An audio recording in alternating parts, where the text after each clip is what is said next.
Alright, AC Mirage is finally out. Taking place in and around Baghdad in the 9th century, we get to explore the Abbasid Caliphate by playing as Bazm ibn Ishaq, a new but growing recruit in the Hidden Ones. But surprise surprise, this era and place in history aren't as well known as others, so today we're going to be doing a deep dive into the world of this time, the politics, upheavals, culture, figures, and history of Bazm's world. So as always, remember to like, comment, and subscribe for more content. Also some spoilers in this video, mostly just regarding characters that we see and kind of what happens to them. Alright, first things first, when and where are we in Assassin's Creed Mirage? Mirage takes place starting in 861 AD. By this time in history, Europe was dealing with the Vikings and entering the Middle Ages, China was in a golden age with the Tang dynasty, and most important for our purposes, the Middle East was in one of its most tumultuous periods. Rewinding a couple hundred years, we can see how things got to this point. It's 622 in the Arabian Peninsula, and Muhammad is chased out of Mecca to Medina, where he builds up a following, worshipping Allah and creating the new religion of Islam. 7 years later, Muhammad is able to retake Mecca, and he founds it as the spiritual capital of the new religion. By the end of Muhammad's life in 632, he was able to conquer most of the peninsula, encompassing most of modern Saudi Arabia and the southern Gulf states. After his death, a rift emerges between those who wish to see the Muslim community ruled by Abu Bakr, a disciple of Muhammad, or Ali, Muhammad's cousin and son-in-law. Long story.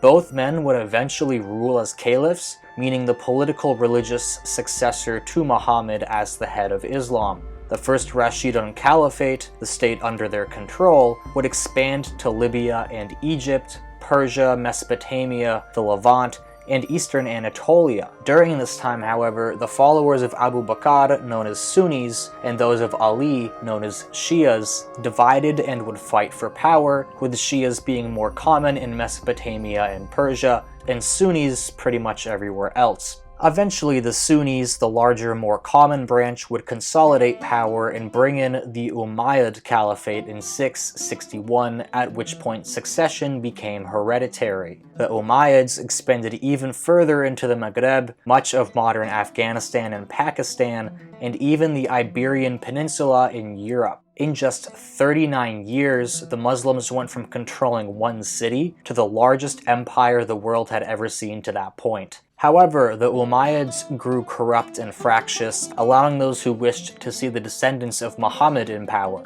Rising up, the Shia and their allies defeated the Umayyad dynasty in 750, although to the chagrin of the Shia, a Sunni group descended from Muhammad's uncle, the Abbasids, came to power instead of Ali's descendants. Under the Abbasids, the golden age of Islam arrived. Its progenitor, Caliph Abdul Abbas, relied on a more diverse power base with many nobles from Iran as well as an army made up of Arabs and Khorasan forces from Central Asia. The Abbasid capital was moved east to Anbar, and by 762 a new city, Baghdad, was formed close by.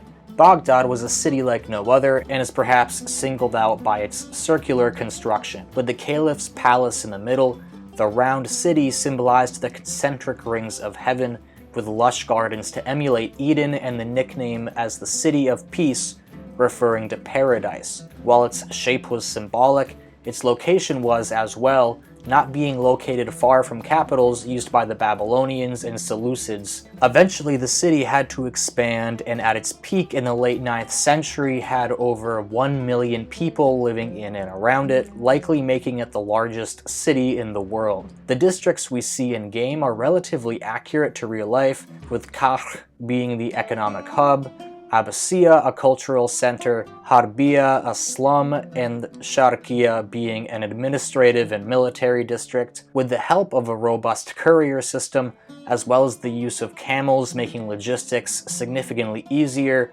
plus Roman roads they had inherited in North Africa and the Middle East, Baghdad was able to reach the whole empire and beyond. Trade as well as scientific and artistic innovation surged. The Silk Road connected Baghdad to the wider world, and we see this reflected in the game, with people from as far away as China playing a role, as well as Greeks and Byzantines, and there's even some mentions of the Norse. Paper and porcelain from the Tang, carpets from the Turkic lands, architecture from Persia, and writings from Greece all fused and innovated, shaping the culture and creating a rich environment. Poetry and its public readings flourished, something we see with Arib and al-Jahiz, who, by the way, were real characters. Beautiful architecture featuring geometric tiles, domes, minarets, vegetal carving, and blue hues characterized the great points of the city. A movement began among scholars to translate old Greek works, something that wouldn't fully happen in Europe until the 1400s, and from this translation there was an effort to expand upon the knowledge of the world. Most notably in this respect is the Baghdad House of Wisdom, a library/academy that reflected earlier Greek and Persian academic traditions. Something approximating peer review started, with astronomers, physicians, mathematicians all critiquing and improving the findings of those who came before them. The circumference of the world was estimated and refined, different types of diseases were differentiated, astrolabes were refined, and algebra was invented, all in this time and place. Politically, religion played a large role, with there being separate taxation systems for different religious groups, and pagans would usually be forced to convert. Sharia law reigned, and a system of educated Qadi judges arbitrated cases around the empire, while mosques took on the role of education. The Caliph mostly filled a political role, but his rulings could be challenged if conflicting with Sharia. Further, his successor wasn't always chosen by him, although it had to be a male relative. While he wasn't above the law, he was certainly elevated in his womanly prospects, and the institution of the harem became popular at this time as well. Headed by the Caliph's mother, the many wives of the ruler were sequestered from society, but still wielded significant power and influence over the Caliph, even ruling in his stead or after his death at times. Still, things weren't all sunshine and rainbows. The Umayyads weren't fully beaten, and they managed to consolidate power in Iberia, which effectively broke away from the Caliphate after its establishment in 756. In the Maghreb, the Fatimid dynasty was rising in power, and during the game it was all but autonomous from Baghdad, fully separating not long after. By the early 10th century, both of these places would declare themselves as rival caliphates and challenge the Abbasids' legitimacy. Additionally, slavery was extremely common at this time. Muslims couldn't be enslaved, but other peoples could, and as such, slaves from around the world were held in the Abbasid Caliphate, including from Europe, Africa, China, and India. Many of the caliph's wives would be slaves as well, although their lives and privileges far outstripped most, who would largely remain slaves until their death. The issue only got worse after the Great Abbasid War, also known as the Fourth Fitna or Islamic Civil War, from 811 to 813. Here, two brothers vied for the title of Caliph, with the older brother al-Mamun taking the title after a destructive siege of Baghdad. However, the war had empowered the aforementioned Khorasan military factions who had helped al-Mamun, and civil war plagued the caliphate for decades, mostly in the area around modern Afghanistan. Sound familiar? By the 830s, a solution was in order, and Caliph al-Mutasin provided it. Rather than relying on a regional military, al-Mutasin restructured the military around Ghilman, who were slave soldiers mostly from Anatolia and the Balkans. These soldiers were elite cavalry and were loyal to the Caliph rather than their region, since they had been totally removed from their homes. This, however, had its own issues, and the Ghilman proved unpopular in Baghdad, even causing riots with their presence. As such, al-Mutasim also founded a new political capital, Samarra, in 836. Then we get to the specific events that we see in the game. Again, this has some spoilers. We start in 861, north of Baghdad in the old city of Anbar, and the first interaction we have with the real-world history is the death of Caliph al-Mutawakkil. In real life, al-Mutawakkil was likely living in Samarra rather than Anbar, but since this happens in December, it's possible he was at the Winter Palace there, which I'm not sure actually existed in Anbar, but we'll give it a pass. Anyways, al-Mutawakkil had done a lot to expand Samarra and even started to build yet another capital for the caliph to live in, named after himself of course. But there was an issue. Like his predecessors, he was heavily dependent on the Ghilman and wider Turkic statesmen and military, and he tried to minimize this, executing his Turkic secretary, as well as seizing the land of one of his generals to give to another advisor. While the pivot to the Ghilman decades earlier had helped curb regional unrest, it created a new issue of a military deep state, and al-Mutawakkil learned this the hard way. In the early morning of December 11th, he was killed along with his closest advisor, and a period known as the Anarchy of Samarra began. Exactly how long the game takes place for isn't clear, but I estimate it ends around late 862, early 63. We'll get into that later. Anyways, let's talk about the Anarchy of Samarra, the main historical centerpiece that the devs said the game would revolve around. After al-Mutawakkil's death, one of his sons, al-Muntasin, became caliph. Al-Muntasin was supported by the Turkic military and Ghilman, but another one of his sons, al-Mutaz, was favored by the Baghdad court. Before his death, al-Mutawakkil had originally supported al-Muntasin as his successor, but moved more towards al-Mutaz by the time of his death, although he hadn't officially announced that decision. That being said, it didn't matter too much since al-Muntasin would die under unclear circumstances on June 7th, 862 at the age of 24. However, the military intervened again, and since the sudden death meant there wasn't a clear succession, this caliph's cousin al-Mutasin was installed. If you couldn't tell, the Turkic military is causing a lot of problems here, and it is probably these guys that the Blue Turkic faction is based on in the game. Once again, al-Mutaz was passed over, and I'll note here that al-Mutaz is a name that he took on later in life, and at the time of the game, his full name would be Abdu Abdallah Muhammad ibn Jafar, the son we see with the caliph in the initial infiltration, and the son of Kabiha, who was the Walad of al-Mutawakkil. Walad just means a concubine that the caliph has a child with. For a few years, al-Mutaz and Kabiha were trying to figure out how to come to power, and in 865 they attacked. Sieging Baghdad, al-Mutaz started another civil war known in Islamic history as the Fifth Fitna. In January of 866, al-Mutasin capitulated largely at the behest of the governor Muhammad ibn Abdullah ibn Tahir, who we also see in the game. Al-Mutaz finally became caliph, but he would have his cousin executed in October the same year. Al-Mutaz made strides towards trying to curb the power of the military, but he didn't fully manage it. With the undermining of caliphal power, various parts of the empire had broken away or stopped paying taxes, such as Egypt and Arabia. As time went on and the economy worsened, he wasn't able to keep the Turkics happy with payment, and some failures in political maneuvering sealed his fate. On July 13th, 869, he was deposed and imprisoned, but was treated so badly that he died after 3 days, either from beating or dehydration or some mix of that and other things. Yet another cousin of his, al-Muthadi, was appointed by the Turkics, but he too would have a reign of less than a year.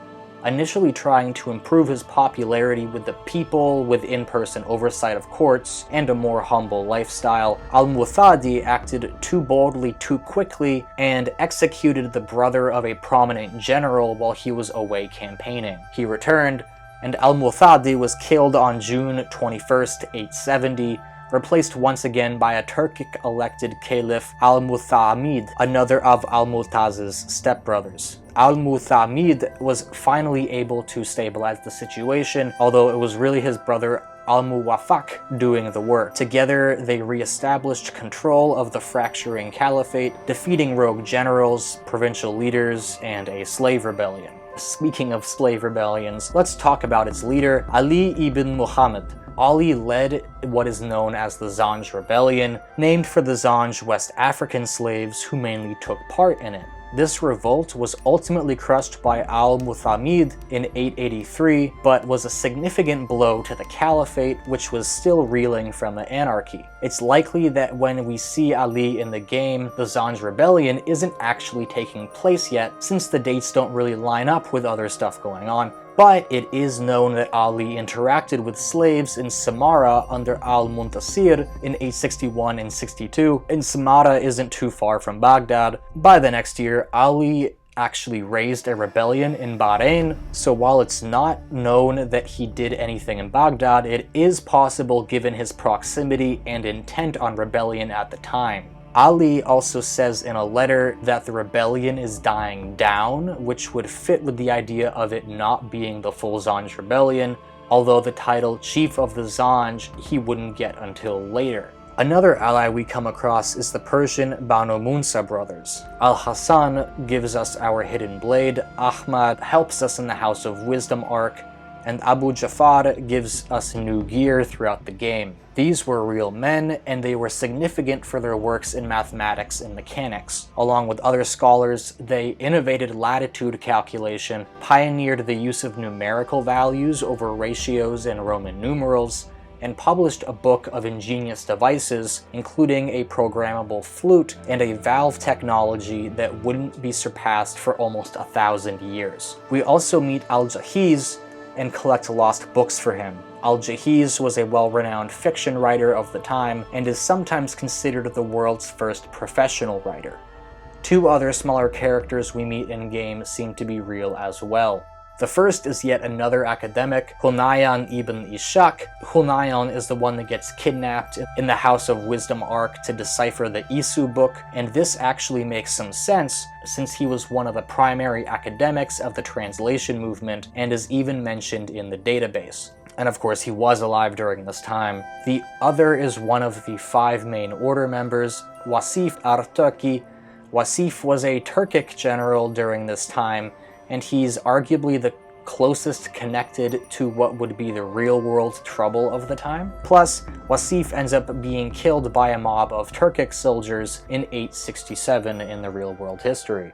Then we have our cadre of 3 order leader suspects, all of which were real people, and this is kind of the main spoiler part of the video.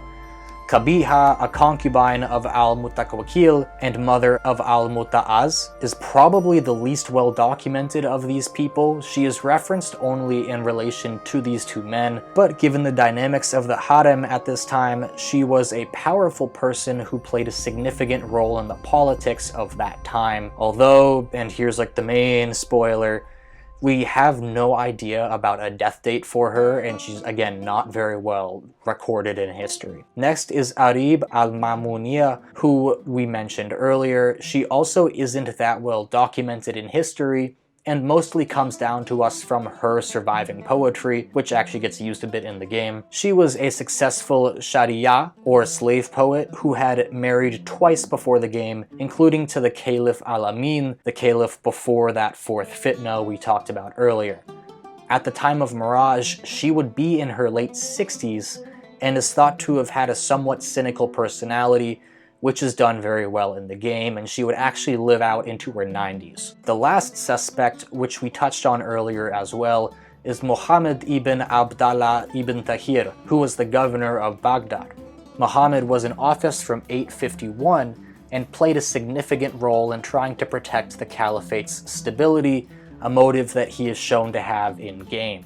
This actually plays well into the history. Muhammad is referenced in a letter in the Harabiya Assassin Bureau, where he is cited as being concerned that al-Muta'az might start another war since he got passed over for the caliph, and references the aftermath of Caliph Harun al-Rashid, which was one of the earlier fitnas in one of the first Islamic civil wars. The conflict between al-Muta'az and al-Musta'in fittingly would become the 5th, and Muhammad would switch sides during that conflict, choosing what he hoped was stability over the specific caliph. For this, he was able to retain his position. Another letter that we find in his office also shows al-Mutawakkil begrudging acknowledgement of his cousin's position, further adding irony to what would eventually happen. Muhammad was also a member of the Taharid dynasty, a powerful family that ruled over much of modern Iran, Uzbek, Turkmen, and Afghanistan's. Speaking of this region, let's not forget about Alamut Castle.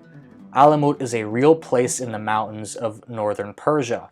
It was founded on a hunting trip when a Persian ruler saw an eagle perch on a rock, and of course he thought that it would be a cool place to build a castle, so he did. It was completed in 865, and it ended up being destroyed in 1256 by none other than, of course, the Mongols. In the game, it mentions Muhammad in relation to protecting or giving up Alamut, and that's because his family was the one in control of that area.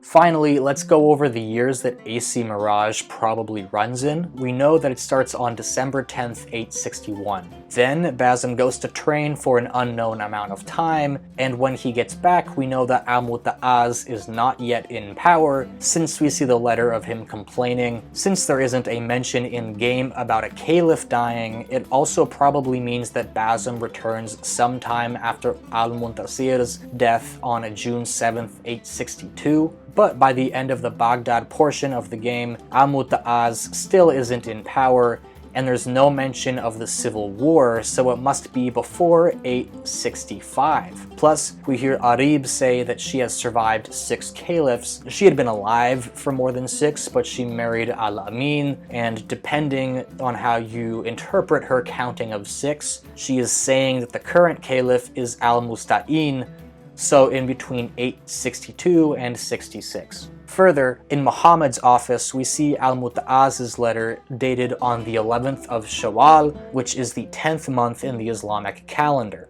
It doesn't have the same number of days as the Gregorian calendar, so where this is in the year shifts around.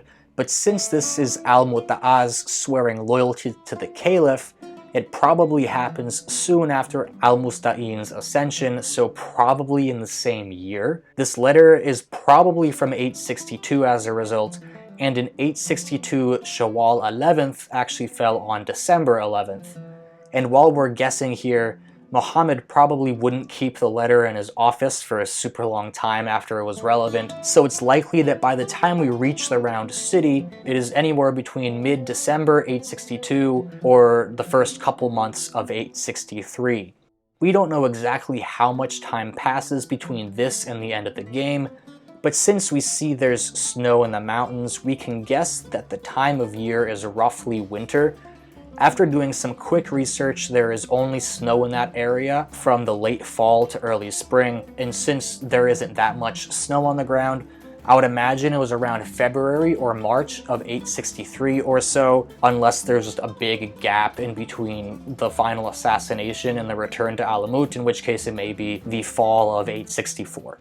In short, Basim trains for around 8 months to a year, then is in Baghdad likely for a couple months before leaving for Alamut within a couple more months most likely, all with 9 years to spare before we see him in Valhalla.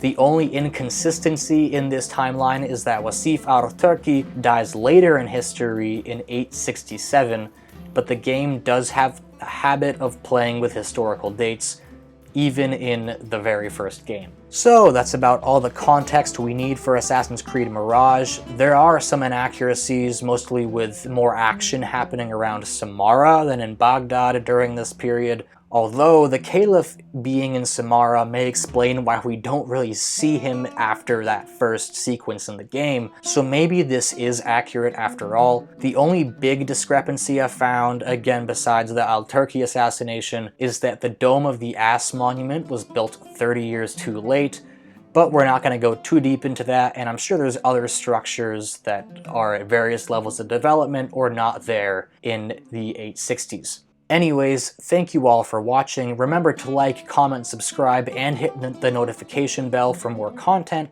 and I will see you in the next one. Goodbye.